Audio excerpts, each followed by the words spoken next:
દક્ષિણ ગુજરાતના 3 જિલ્લાની માટે આજનો દિવસ ભારે. આજે સુરત, નવસારી અને વલસાડ જિલ્લામાં ભારે વરસાદની આગાહી.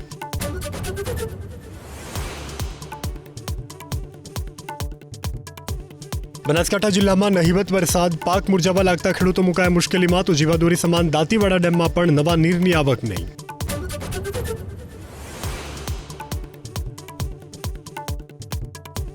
અગ્નિવીરોની માટે ખુશખબર. એસઆરપી અને હથિયારધારી પોલીસની ભરતીમાં આપશે પ્રાધાન્ય. તો અગ્નિવીર માટે અનામત કોટાની પણ શક્યતા.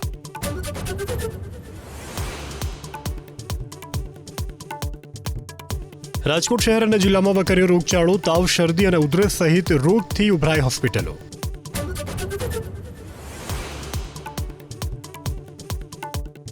પાવાગઢમાં 5 થી 10 ઓગસ્ટ અને અંબાજીમાં 30 જુલાઈથી 2 ઓગસ્ટ સુધી રોપવે સેવા બંધ. મેન્ટેનન્સની કામગીરીને પગલે નિર્ણય.